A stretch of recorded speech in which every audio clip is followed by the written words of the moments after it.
ನಾರಾಯಣಂ ಸುರಗುರುಂ ಜಗದೇಕನಾಥಂ ಭಕ್ತಪ್ರಿಯಂ ಸಕಲಲೋಕನಮಸ್ಕೃತಂ ಚ ತ್ರೈಗುಣ್ಯವರ್ಜಿತಮಜಂ ವಿಭುಮಾದ್ಯಮೀಶಂ ವಂದೇ ಭವಗ್ನಮರಾಸುರ ಸಿದ್ಧವಂದ್ಯಂ ವ್ಯಾಸಂ ವಸಿಷ್ಠನಪ್ತಾರಂ ಶಕ್ತೇಃ ಪೌತ್ರಂ ಅಕಲ್ಮಷಂ ಪರಾಶರಾತ್ಮಜಂ ವಂದೇ ಶುಕತಾತಂ ತಪೋನಿಧಿಂ.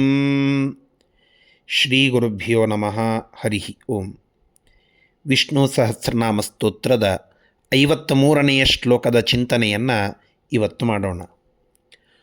ಉತ್ತರೋ ಗೋಪತಿರ್ಗೋಪ್ತ ಜ್ಞಾನಗಮ್ಯಃ ಪುರಾತನಃ ಶರೀರಭೂತಭೃದ್ಭೋಕ್ತ ಕಪೀಂದ್ರೋ ಭೂರಿ ದಕ್ಷಿಣಃ. ಭಗವಂತನನ್ನು ಉತ್ತರ ಅಂತ ಕರೀತಾರೆ. ಅತಿಶಯೇನ ಉತ್ಕೃಷ್ಟ ಉತ್ತರ ಅಂತ. ಉತ್ ಅನ್ನುವಂತಹ ಪ್ರಯೋಗ ಅತಿಶಯ ಅನ್ನುವ ಅರ್ಥದಲ್ಲಿ ನಾವು ಮಾಡುತ್ತೇವೆ ಸಂಸ್ಕೃತ ಭಾಷೆಯಲ್ಲಿ. ಉತ್ತಮ, ಉತ್ತರ, ಉತ್ಕೃಷ್ಟ, ಇದು ನಾವು ಉತ್ತರ ಅತಿಶಯ ಅನ್ನುವ ಅರ್ಥದಲ್ಲಿ. ಅತಿಶಯವಾಗಿ, ತರತಮ, ಈ ಶಬ್ದಗಳು ಕೂಡ ಸೂಪರ್ಲೇಟಿವ್ ಅನ್ನುವ ಕನ್ಸೆಪ್ಟ್ ಏನಿದೆ ಇಂಗ್ಲೀಷ್ನಲ್ಲಿ, ಕಂಪ್ಯಾರಿಟಿವ್ ಸೂಪರ್ಲೇಟಿವ್ ಅನ್ನುವ ಡಿಗ್ರಿಗಳು, ಆ ರೀತಿಯಲ್ಲಿ ತರತಮ ಅಂತ ಸಂಸ್ಕೃತದಲ್ಲಿ ಬಳಕೆ ಆಗ್ತದೆ. ಹಾಗೆ ಅತಿಶಯವಾದ ಉತ್ಕೃಷ್ಟತೆ ಅದು ಭಗವಂತನಲ್ಲಿ ಉಂಟು ಅನ್ನುವುದಕ್ಕಾಗಿ ಉತ್ತರ ಅನ್ನೋದು ಭಗವಂತನ ಹೆಸರು. ಉತ್ಕೃಷ್ಟಾತ್ ಯೋಗ್ಯಾನ್. ಉತ್ ಅಂದರೆ ಉತ್ಕೃಷ್ಟ, ಆ ಉತ್ಕೃಷ್ಟಾತ್ ಅಂದರೆ ಯೋಗ್ಯರಾದಂಥವರನ್ನು. ತರಹ ತಾರಯತೀತಿ ತರಹ, ಉತ್ಕೃಷ್ಟರಾದ ಸಜ್ಜನರನ್ನು ಸಂಸಾರದ ಬಂಧನದಿಂದ ಮುಕ್ತಗೊಳಿಸಿ, ಸಂಸಾರದ ಸಮುದ್ರದಿಂದ ದಾಟಿಸಿ ತನ್ನತ್ತ ಕರೆದುಕೊಳ್ತಾನೆ ಭಗವಂತ ಅನ್ನೋದಕ್ಕಾಗಿ ಭಗವಂತನನ್ನು ಉತ್ತರ ಅಂತ ಕರೀತೇವೆ. ಗೋಪತಿ. ಗೋ ಅನ್ನುವ ಶಬ್ದಕ್ಕೆ ಸಂಸ್ಕೃತದಲ್ಲಿ 10 ಅರ್ಥಗಳುಂಟು. ಗೋ ಅಂದರೆ ಸೂರ್ಯನ ಕಿರಣಗಳು, ಗೋ ಅಂದರೆ ಆಕಳು, ಗೋ ಅಂದರೆ ಭೂಮಿ. ಗೋ ಅನ್ನೋದು ವೇದಕ್ಕೆ ಇರುವಂತಹ ಹೆಸರು. ಗೋ ಅನ್ನೋದು ವಾಕ್ಯಗಳು. ಹೀಗೆ ಗೋ ಅನ್ನುವ ಶಬ್ದಕ್ಕೆ ಅನೇಕ ಅರ್ಥಗಳುಂಟು. ಅವು ಎಲ್ಲವುಗಳನ್ನು ಪತಿ, ಪಾಲನಾತ್ ಪತಿ, ಪಾಲನ ಮಾಡುತ್ತಾನೆ. ಆದ್ದರಿಂದ ಭಗವಂತನನ್ನು ಗವಾಂ ಪಾಲನಾತ್ ಪತಿ, ಭೂಮಿಯನ್ನು, ಆಕಳುಗಳನ್ನು, ವೇದವನ್ನು ರಕ್ಷಣೆ ಮಾಡುತ್ತಾನೆ, ಪಾಲನ ಮಾಡುತ್ತಾನೆ, ಅವುಗಳ ರಕ್ಷಕನಾಗಿದ್ದಾನೆ ಅನ್ನುವುದಕ್ಕಾಗಿ ಗೋಪತಿ, ಇದು ಭಗವಂತನ ಹೆಸರು. ಗೋಪ್ತ, ಗೋಪನ ಅಥವಾ ಗೋಪಾಯ ಅನ್ನುವ ಕ್ರಿಯಾಪದಕ್ಕೆ ಅರ್ಥ ರಕ್ಷಿಸೋದು ಅಂತ ಅರ್ಥ. ಗೋಪಾಯ, ರಕ್ಷಣೆ ಮಾಡು ಅನ್ನುವ ಅರ್ಥದಲ್ಲಿ ಗೋಪಾಯ ಅನ್ನುವ ಕ್ರಿಯಾಪದವನ್ನು ನಾವು ಬಳಸ್ತೇವೆ. ಗೋಪ್ತ ಅಂದರೆ ರಕ್ಷಕ. ಭಗವಂತ ಎಲ್ಲ ಕಾಲದಲ್ಲಿಯೂ ಬಂದು ನಮ್ಮನ್ನು ರಕ್ಷಣೆ ಮಾಡುತ್ತಾನೆ ಅನ್ನುವ ಅರ್ಥವನ್ನು ನಾವಿಲ್ಲಿ ತೆಗೆದುಕೊಂಡಾಗ ಗೋಪ್ತ ಇದು ಭಗವಂತನಿಗೆ ಇರುವ ಒಂದು ಹೆಸರು, ರಕ್ಷಕನಾದ ಪರಮಾತ್ಮ. ಆದರೆ ವಿಶ್ವಾಸ ಮಾತ್ರ ಇರಬೇಕು. ರಕ್ಷತೀತ್ಯೇವ ವಿಶ್ವಾಸ. ನಮ್ಮನ್ನು ಭಗವಂತ ಎಂದಿಗೂ ಕೈ ಬಿಡುವುದಿಲ್ಲ. ನಾವು ಮಾಡುವ ಪ್ರತಿಯೊಂದು ಭಗವಂತನ ಸ್ಮರಣ, ಅದನ್ನು ಪರಮಾತ್ಮ ಗಣನೆಗೆ ತೆಗೆದುಕೊಂಡು ನಮ್ಮ ರಕ್ಷಣೆಯನ್ನು ಮಾಡುತ್ತಾನೆ ಅನ್ನುವ ಒಂದು ವಿಶ್ವಾಸ ಇದ್ದರೆ ನಮ್ಮ ಪಾಲಿಗೆ ಭಗವಂತ ರಕ್ಷಕ. ಆದ್ದರಿಂದ ಗೋಪ್ತ ಇದು ರಕ್ಷಕ ಅನ್ನುವ ಅರ್ಥ. ಪರಮಾತ್ಮನ ರಕ್ಷಣೆ, ಅವನ ರಕ್ಷಾ ಕವಚ ನಮ್ಮೆಲ್ಲರ ಮೇಲೆ ಇದೆ ಅನ್ನುವುದಕ್ಕಾಗಿ ಭಗವಂತ ಗೋಪ್ತ. ಜ್ಞಾನಗಮ್ಯ ಅಂತ. ನಮ್ಮೆಲ್ಲರಿಗೆ ಹಿರಿದಾದ ಇಚ್ಛೆ ಉಂಟು. ಪರಮಾತ್ಮನ ಕಡೆಗೆ ಗಮ್ಯ, ಅವನ ಕಡೆಗೆ ನಮ್ಮ ಗಮನ ಇರಬೇಕು ಅಂತ. ನಾವು ಪರಮಾತ್ಮನ ಬಳಿಗೆ ಹೋಗಬೇಕು. ಭಗವಂತನ ಶ್ರೇಷ್ಠವಾದ ಲೋಕ, ಮೋಕ್ಷ, ವೈಕುಂಠ ಅದು ನಮಗೆ ಸಿಗುವಂತೆ ಆಗಬೇಕು ಅನ್ನುವುದಕ್ಕಾಗಿ ನಾವು ಶಾಸ್ತ್ರಗಳ ಅಧ್ಯಯನ ಮಾಡುತ್ತೇವೆ, ತತ್ವಜ್ಞಾನದ ಚಿಂತನೆ ಮಾಡುತ್ತೇವೆ, ಸಾಧನ ಮಾಡುತ್ತೇವೆ, ಕರ್ಮಗಳ ಆಚರಣೆ ಮಾಡುತ್ತೇವೆ, ವ್ರತ ಅಂತೇವೆ, ದೇವರು ಅಂತೇವೆ, ಪಾರಾಯಣ ಅಂತೇವೆ, ಸ್ತೋತ್ರಗಳ ಪಾರಾಯಣ ಮಾಡುತ್ತೇವೆ. ಇದೆಲ್ಲದರ ಕೊನೆ ಅದು ಭಗವಂತನನ್ನು ಪಡೆಯೋದು, ಮೋಕ್ಷವನ್ನು ಪಡೆಯೋದು. ಭಗವಂತ ಗಮ್ಯನಾಗಿದ್ದಾನೆ. ಆದರೆ ಯಾವುದರಿಂದ? ಜ್ಞಾನೇನ ಗಮ್ಯತ್ವಾತ್ ಜ್ಞಾನಗಮ್ಯ. ಜ್ಞಾನದಿಂದ ಭಗವಂತನನ್ನು ನಾವು ಮುಟ್ಟಬಹುದು, ಪಡೆಯಬಹುದು. ಜ್ಞಾನವಿಲ್ಲದೆ ಮೋಕ್ಷವಿಲ್ಲ ಅಂತ ದಾಸರು ಹೇಳಿದ್ದಾರೆ. ಪರಮಾತ್ಮನ ಜ್ಞಾನ, ಶುದ್ಧವಾದ ತತ್ವಜ್ಞಾನ, ಅದಿಲ್ಲದೆ ಮೋಕ್ಷವನ್ನು ನಾವು ಪಡೆಯಲಿಕ್ಕೆ ಸಾಧ್ಯವಿಲ್ಲ. ಆದ್ದರಿಂದ ಜ್ಞಾನಗಮ್ಯ ಅಂತ ಪರಮಾತ್ಮನನ್ನು ಕರೆಯುವಂತಹದ್ದು. ಆ ಜ್ಞಾನವನ್ನು ಪಡೆದುಕೊಂಡರೆ ಮಾತ್ರ ಪರಮಾತ್ಮ ನಮಗೆ ಗಮ್ಯನಾಗ್ತಾನೆ. ಇಲ್ಲದಿದ್ದರೆ ಅವನು ಅಗಮ್ಯ. ಅವನನ್ನು ನಾವು ಮುಟ್ಟಲಿಕ್ಕೆ, ಅದರರ್ಥ ಅವನ ಬಳಿಗೆ ಹೋಗಲಿಕ್ಕೆ ಸಾಧ್ಯವಿಲ್ಲ. ಅವನ ಬಳಿಗೆ ಹೋಗಬೇಕು ಅಂದರೆ ತತ್ವಜ್ಞಾನ, ಸರಿಯಾದ ಯಥಾರ್ಥವಾದ ಜ್ಞಾನ ಅದು ಬೇಕೇ ಬೇಕು. ಇದು ಸಿದ್ಧಾಂತ. ಈ ವಿಚಾರವನ್ನು ಇಲ್ಲಿ ನಮಗೆ ತಿಳಿಸಿಕೊಡ್ತಾ ಇದ್ದಾರೆ. ಜ್ಞಾನಗಮ್ಯ ಅಂತ. ಪುರಾತನ, ಪುರ ಅನ್ನೋದಕ್ಕೆ ದೇಹ ಅಂತ ಅರ್ಥ. ಪುರೇಶು ಆತನಂ ಗಮನಂ ಯಸ್ಯ ಸಹ ಪುರಾತನ ಅಂತ. ಎಲ್ಲ ಜೀವರ ದೇಹವನ್ನು ಸೇರಬಹುದು, ಹೊರಗಡೆ ಬರಬಹುದು.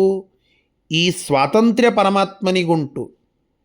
ಅನಾದಿ ಕಾಲದಿಂದ ಭಗವಂತ ಎಲ್ಲ ಜೀವರ ದೇಹವನ್ನು ಸೇರಿ ಹೊರಗಡೆ ಬಂದಿದ್ದಾನೆ. ನಮ್ಮ ಗಮನ ಅಂದರೆ ಹೋಗೋದು ಬರೋದು, ಆಗಮನ ಅಂತಂತೇವಲ್ಲ, ಹೋಗುವುದು ಬರುವುದು, ಈ ರೀತಿಯಾದ ಗಮನ ಕಾರ್ಯ ಇದು ನಮ್ಮ ದೇಹಗಳಿಗೆ ಮಾತ್ರ ನಮಗೆ ಸೀಮಿತವಾಗಿ ಇದೆ. ಜೀವ ತನ್ನ ದೇಹಕ್ಕೆ ಮಾತ್ರ ಹೋಗಬಹುದು ಬರಬಹುದು.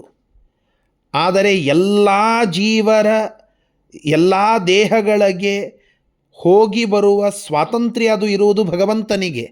ಆದ್ದರಿಂದ ಅವನನ್ನು ಪುರಾತನ ಅಂತ ಕರೀತೇವೆ. ಪ್ರಾಚೀನನಾಗಿ, ನಾವು ನಿನ್ನೆ ಕೇಳಿದ್ವಲ್ಲ, ನಾರಾಯಣೋ ಇದಮಗ್ರ, ನಾವು ಪ್ರಳಯ ಕಾಲದ ಸಂದರ್ಭದ ಚಿಂತನವನ್ನು ನೋಡಿದಾಗ ಆಗ ಇದ್ದದ್ದು ಒಬ್ಬನೇ ಒಬ್ಬ ಭಗವಂತ.